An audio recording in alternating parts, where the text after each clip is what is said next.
أعوذ بالله من الشيطان الرجيم. بسم الله الرحمن الرحيم. ويسألونك عن ذي القرنين قل سأتلو عليكم منه ذكرا إنا مكنا له في الأرض وآتيناه من كل شيء سببا فأتبع سببا حتى إذا بلغ مغرب الشمس وجدها تغرب في عين حمئة ووجد عندها قوما قلنا يا ذا القرنين إما أن تعذب وإما أن تتخذ فيهم حسنا قال أما من ظلم فسوف نعذبه ثم يرد إلى ربه فيعذبه عذابا نكرا وأما من آمن وعمل صالحا فله جزاء الحسنى وسنقول له من أمرنا يسرا ثم أتبع سببا حتى إذا بلغ مطلع الشمس وجدها تطلع على قوم لم نجعل لهم من دونها سترا كذلك وقد أحطنا بما لديه خبرا ثم أتبع سببا حتى إذا بلغ بين السدين وجد من دونهما قوما لا يكادون يفقهون قولا قالوا يا ذا القرنين إن يأجوج ومأجوج مفسدون في الأرض فهل نجعل لك خرجا على أن تجعل بيننا وبينهم سدا قال ما مكني فيه ربي خير فأعينوني بقوة أجعل بينكم وبينهم ردما آتوني زبر الحديد حتى إذا ساوى بين الصدفين قال انفخوا حتى إذا جعله نارا قال آتوني أفرغ عليه قطرا فما استطاعوا أن يظهروه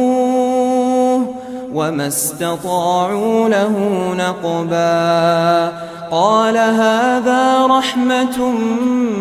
من ربي فإذا جاء وعد ربي جعله دكاء وكان وعد ربي حقا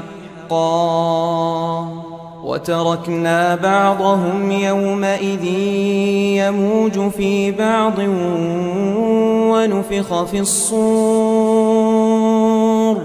ونفخ في الصور فجمعناهم جمعا وعرضنا جهنم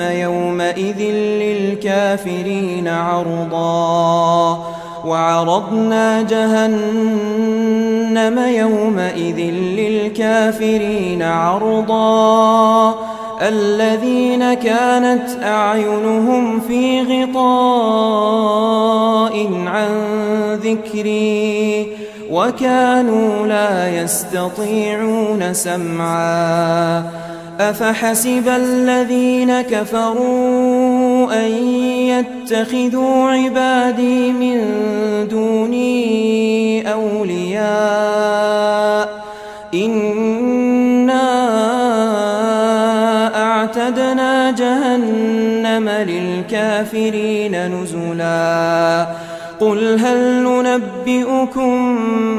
بالأخسرين أعمالا الذين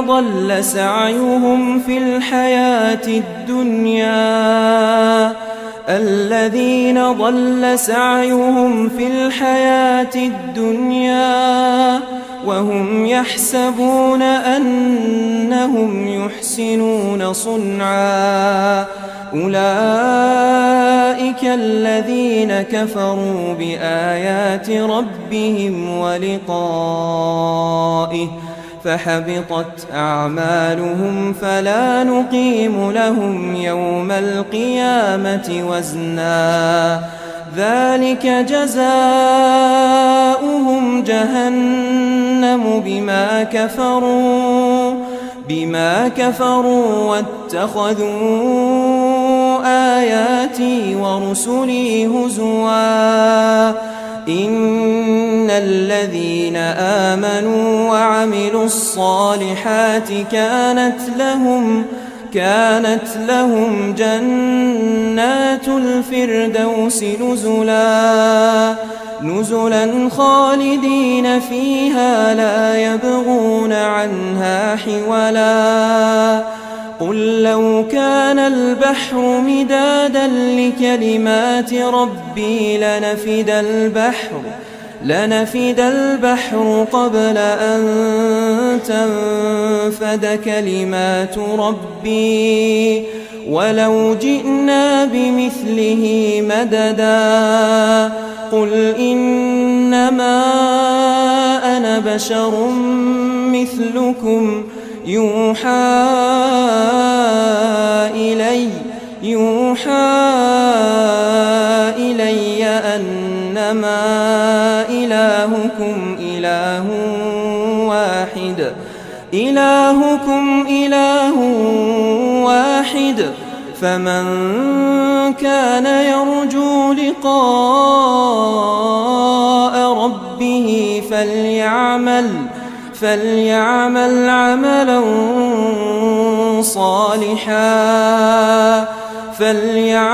عملا صالحا ولا يشرك بعبادة ربه أحدا.